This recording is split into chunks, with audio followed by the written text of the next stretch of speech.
নমস্কার বন্ধুরা, আজকে আমি একটি পছন্দের রেসিপি নিয়ে চলে এসেছি। শুক্তো করার জন্য প্রথমে সবজিগুলো কেটে ভালো করে ধুয়ে রেখেছি।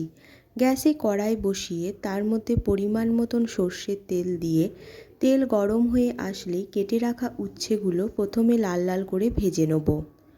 উচ্ছেগুলো ভালো করে লাল লাল হয়ে ভাজা হয়ে আসলে সেগুলো একটা পাত্রের মধ্যে তুলে রেখে ওই একই কড়াইয়ে তেলের মধ্যে আমি বড়ি দিয়ে দেবো।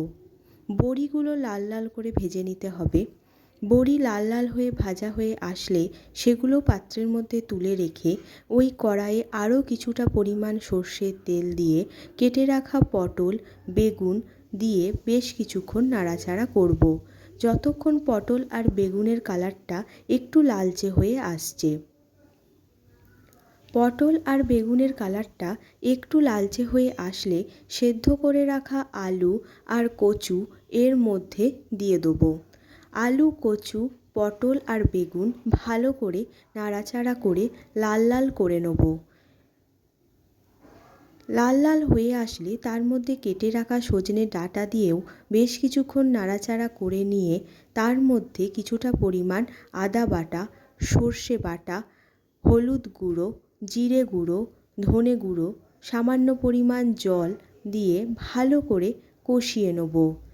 সবজিগুলোর সাথে মশলা ভালো করে কষিয়ে নিতে হবে।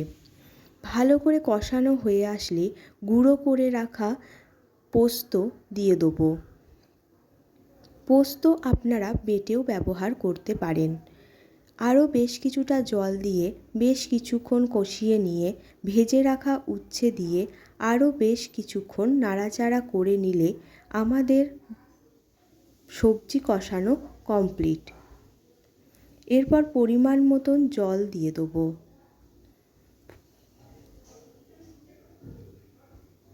নুন আর চিনি স্বাদ মতন ব্যবহার করতে হবে। আপনারা আপনাদের স্বাদ অনুযায়ী ব্যবহার করবেন। ফুটতে শুরু করলে তার মধ্যে ঢাকা দিয়ে হতে দেবো।